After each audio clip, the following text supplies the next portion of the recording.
now in this jam here, we're going to look at different voicings. Now, a voicing is a nice word or a different word to say, let's play the same chord but in a different way. Now, instead of playing B minor down here as per normal, here's your B minor, okay, we're going to play B minor here. And the shape of it is based from the F minor, which is down there, sorry, moving a lot, okay. It's simply finger one across the bottom three strings, and we're going to focus largely on those three strings. So if you come across a string or a guitar without the top three, if those three are gone, cool way to jam. Okay. Now what sounds really nice is if the one guitar is playing the conventional open chords down that way, and the second guitar is doing, there's my B minor. Now, the next chord being the F sharp seventh, we're just going to treat it as an F sharp and let the other guitar doing the open chords down there, we're going to let them do the seventh. Our shape is going to be a D shape, but the root note is going to be fret 7. So this is F sharp. There's a new F sharp voicing. Okay, so B minor, F sharp. The next chord is going to be an A, which is simply going to be sort of an abbreviated variation on F, but played in frets 5 and 6. It's first finger flat across the bottom 2, middle finger on the 3rd string. And we're going to follow that into E, which looks like this. This is in frets 7 and 9, first finger down there, 2 and 3 over here. And that comes from your basic B shape again down there. Okay, I'm assuming you guys do know your basic chords quite well, because this is more of our intermediate sort of video where we're seeing how we can change your voicings, how we can adapt the voicings into creating little fills and embellishments later, like for example B minor. And to use that little phrase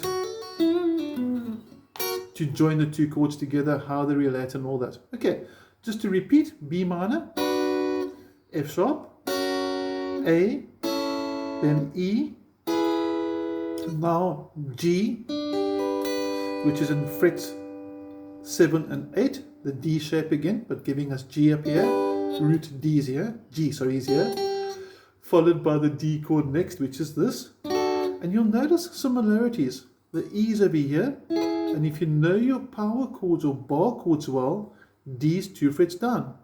D, E. Sort of the same way I can do G and F sharp.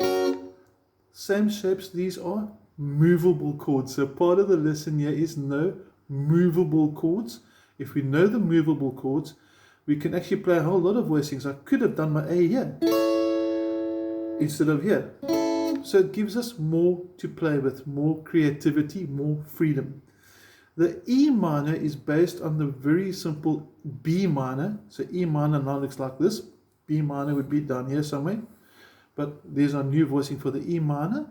And we end with the F sharp once more. Now, what we did for the second cycle, in other words, the first time through with the backtrack, I simply played B minor into F sharp, into A, into E, G, D, E minor, and F sharp. And the second time I went B minor.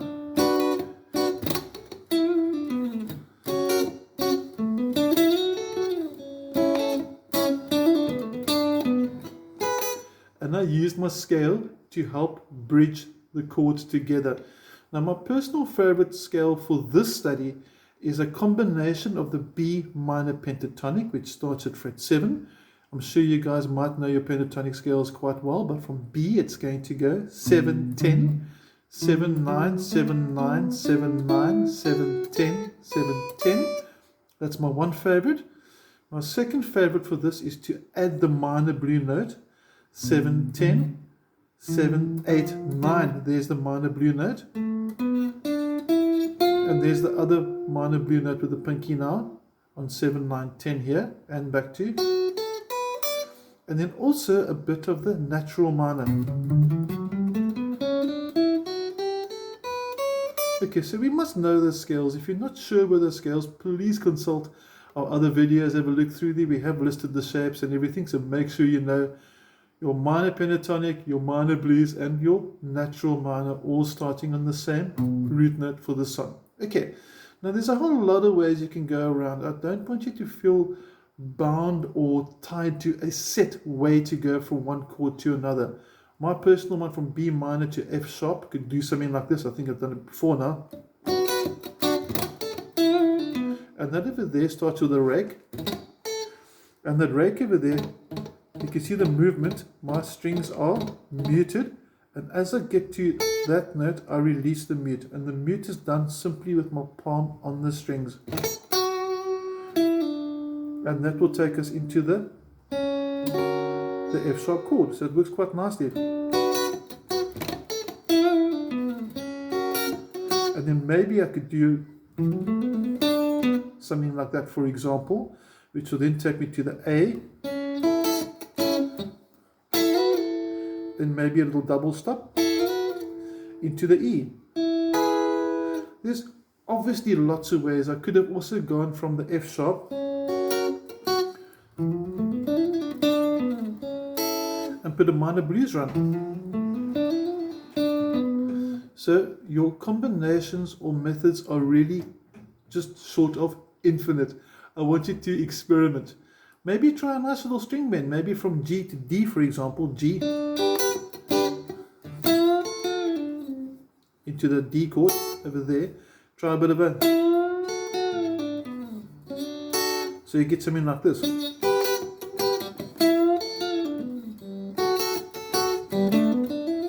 And then maybe nice easy riff as well. Now I'm not going to call these all out. You can see them really nice and clear on the video. Here's the bend again. Into the D, or I can do that.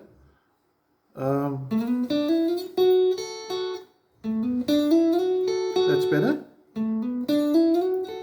The trick with improvising is that nothing's prepared, you're just simply playing. So this is actually quite a lot of sort of brain work going on now to memorize exactly what phrasing I use to try and repeat it and explain it. I want it to become as like a conversation. When you're chatting with your mate, you don't sort of think word for word what you're going to say, and once you got your paragraph completed, then say it. You just start talking. Now when I'm busy jamming, for example,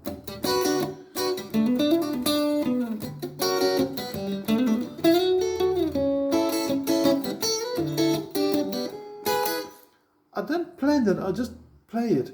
So we want to have a lot of exercises like this, for example. We want to learn some phrases like this was one of my favorites. It's, you want to have a sort of a armament, or a repertoire, rather be the better word, a repertoire of licks and phrases or riffs, depending on your terminology, that you can call on instantaneously. For example, or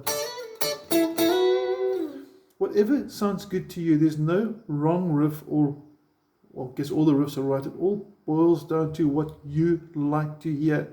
Music must be your own personal preference. I've often heard guys say, hey, that guy plays too fast, or this guy plays with no feeling, and then the same artist by another critic gets told he's the most amazing guitarist that ever existed, and both those people are right. But the negative one is just saying basically, and you should rephrase it, you should rather say, well, that's well done, but it's not what I like. So just because you don't like broccoli doesn't mean somebody else doesn't love broccoli. So if you don't like something, as long as it's in tune, that's cool. That's what gives you your right to choose. And what I want you to do is choose your phrases. I've done mine. I like a bit of speed now and then. Like a bit of slow, bit of cross picking as well, which is the middle finger kicking in there, you can see it. Maybe a bit of angle there, you can see the pinky, not the pinky, sorry, the middle finger. Okay, so there's a whole lot of different techniques. You can even do a tap, and that would sound cool. So end of the day, it's be creative. Have an awesome day. Enjoy this jam. It's lovely chords. Try the different voicings. It's only going to make you better, and that's what it's all about.